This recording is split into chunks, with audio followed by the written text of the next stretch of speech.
Olá, começa agora mais um Conversa de Fato. Hoje nós recebemos aqui no nosso estúdio móvel o presidente da ADMDF, que é a Associação das Empresas do Mercado Imobiliário do Distrito Federal, o senhor Paulo Muniz. Participa desta Conversa de Fato conosco a repórter da editoria de Brasília do Fato Online, Caroline Diniz. Bem-vindo, presidente. Muito obrigado.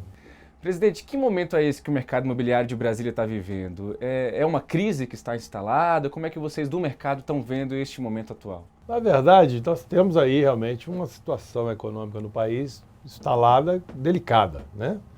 Mas o mercado de Brasília sempre foi o mercado comprador, nós não produzimos o suficiente para atender a demanda que o mercado tem. Então isso para nós nós estamos tendo muito mais problemas com aprovações de projeto, muito mais problemas com habites, segurança jurídica. Esse é o grande problema do setor. O IVV, Índice de Velocidade de Vendas, que vocês têm medido aí mensalmente, está ali em torno de 5%, um percentual que o mercado tem considerado realista.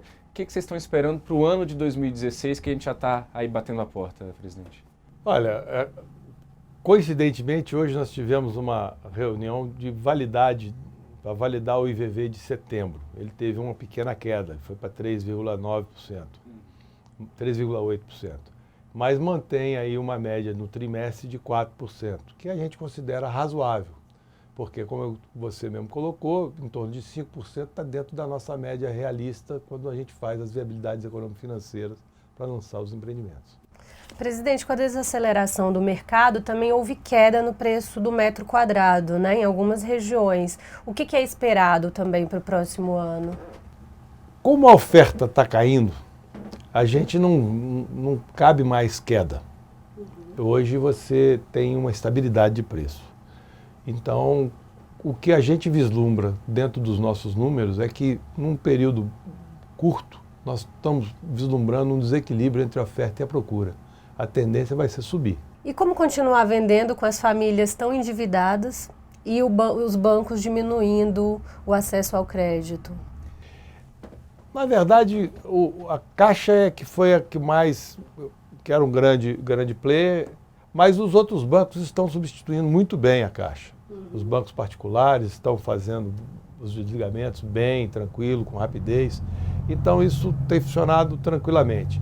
O problema maior que a gente vê é, como você colocou, das famílias terem problema de acesso ao crédito.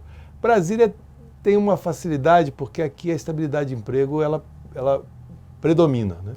Presidente, ano passado, se eu não me engano, o senhor pode me corrigir, foram 24 lançamentos, né? Em torno disso.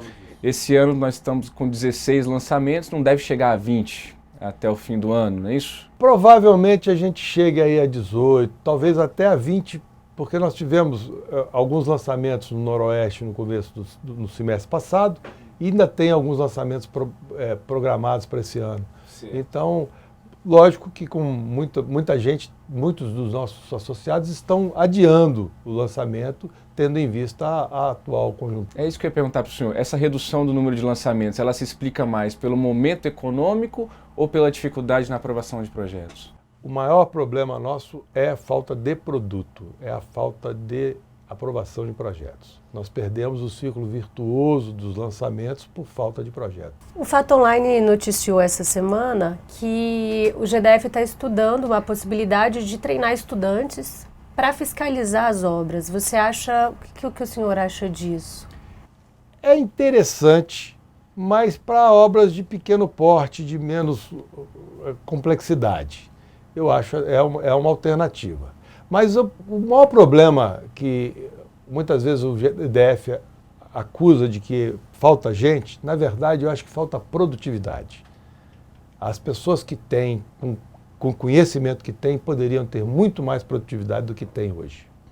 Há uma ineficiência, mesmo com a criação da CAP, da Central de Aprovação de... Continua muito complicado. Nós tivemos uma dificuldade no governo passado, mas no final, no ano de 2014, nós tivemos uma produção muito interessante da Central de Aprovação criada pelo governo passado. Esse governo perdeu mais de 90 dias para nomear as pessoas, para começarem a analisar projeto. Depois tiveram um problema que centralizaram tudo. Nós, no governo passado, tínhamos negociado com o governo para que se aprovasse na central só empreendimentos acima de 3 mil metros. E depois esse governo, não, vamos centralizar tudo. Deu tudo errado, porque tumultuou. E não tem necessidade disso.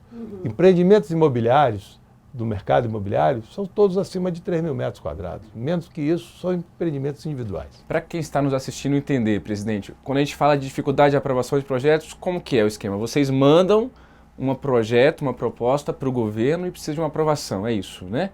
E essa dificuldade, às vezes, é em relação ao RIT, né, o relatório de trânsito, quais são os imbróglios? O relatório de trânsito é um dos... Todo empreendimento imobiliário, nós precisamos de uma aprovação de projeto, de um alvará de construção para fazer o registro da incorporação imobiliária e fazer o lançamento do empreendimento. Cumprir a legalidade. E todos os associados nossos, não tem nenhum aqui que trabalha com condomínio ilegal, todos trabalham no mercado formal, cumprindo a legalidade.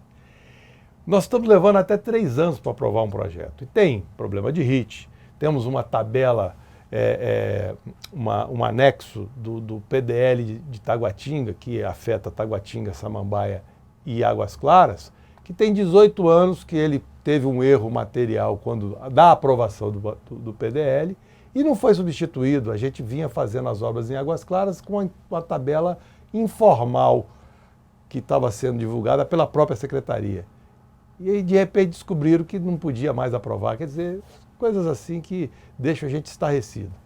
Esse ano, presidente, nem 20% dos projetos que o setor enviou para o governo foram aprovados, né? Quando a gente escuta o governo, eles dizem também, alegam que anos anteriores era muito fácil aprovar projeto, e aí agora está um pouquinho mais resistente, dizem que o mercado ficou um pouco mal acostumado, e também apontam erros nos projetos enviados. Como é que o senhor responde a essas alegações do governo? É interessante, né? Você tem aqui, a nossa associação tem 32 anos. Temos empresas aqui com mais de 40 anos de mercado. Será que nós desaprendemos a trabalhar? Complicado. Na verdade, o que existe é um excesso de burocracia. As normas vigentes são as mesmas há mais de 18 anos. E nós aprovávamos o projeto porque nós tínhamos pessoas eficientes na aprovação de projetos. O que aconteceu recentemente, quando se criou a AGFIS, houve uma debandada. Todos os técnicos que aprovavam projetos nas diversas administrações regionais foram obrigados a se apresentar na AGFIS.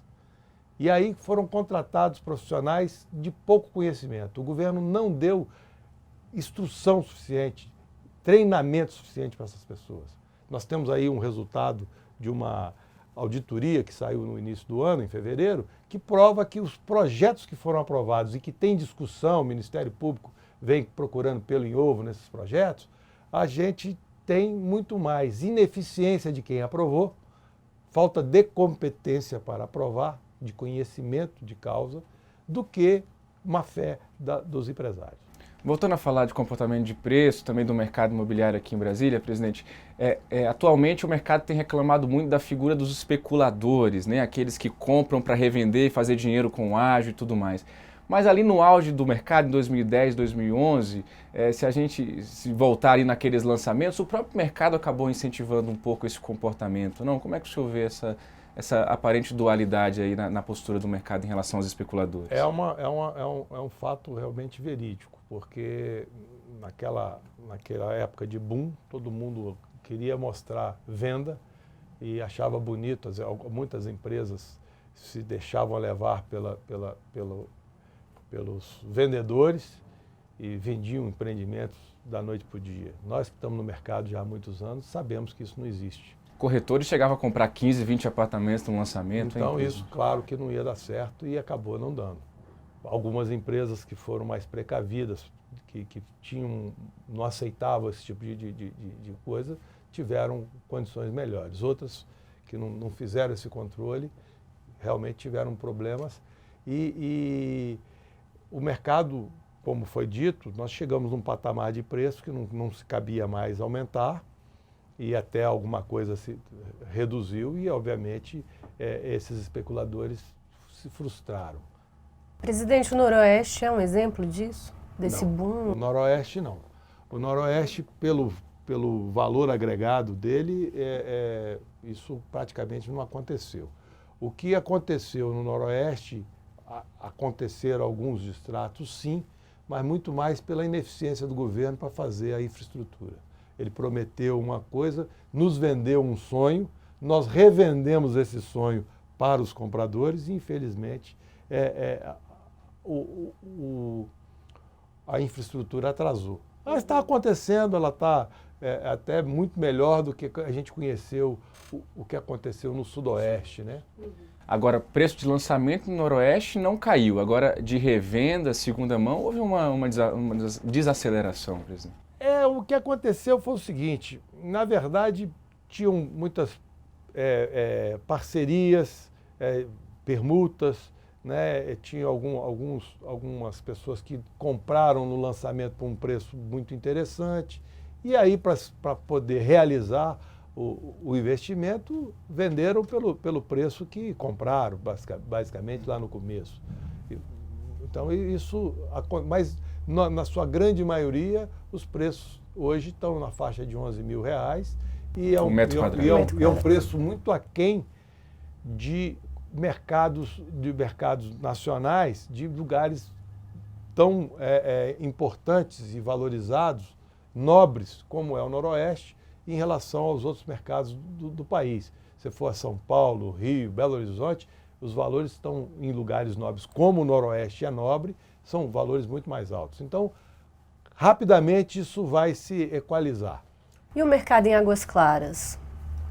Nós tivemos uma oferta um pouco maior em Águas Claras. Lá sim houve uma especulação maior, porque o valor agregado dos empreendimentos eram menores, então as pessoas podiam apostar um pouco mais. Mas hoje as nossas pesquisas mostram que a oferta tem caído muito fortemente. Inclusive, a velocidade de venda de Águas Claras é a maior velocidade que nós temos em todas as regiões. Para a gente finalizar esse nosso bate-papo, presidente, João Fortes, Rossi, enfim, são exemplos de grandes empresas nacionais que vieram a Brasília na época do boom e que agora começam a recuar essa atuação na capital federal. O que isso representa? Brasília deixou de ser atraente para quem olhava de fora? Brasília, infelizmente, nós temos aqui um fenômeno, esse problema burocrático, essa insegurança jurídica que nós vivemos aqui, nós que investimos e praticamente atuamos só em Brasília, não temos tido mais estímulo para isso. Hoje você vê as vendas na Terra Cap estão muito baixas, porque enquanto perdurar essa insegurança jurídica, ninguém tem coragem mais de investir em Brasília. E, infelizmente, num contraponto disso, a informalidade continua imperando. Nós temos aí quase 50% das habitações irregulares na cidade. A demanda ela existe, porque se não existisse, as pessoas não se sujeitavam a construir casas até milionárias em área invadida, né? Então a demanda ela existe, mas infelizmente o governo não tem nos dado segurança para investir na cidade. Nós agradecemos esse Conversa de Fato, que teve a participação do presidente da ADEME aqui no Distrito Federal, o senhor Paulo Muniz. Até uma próxima oportunidade. Obrigado a você que nos acompanhou. Seja bem informado, seja Fato Online.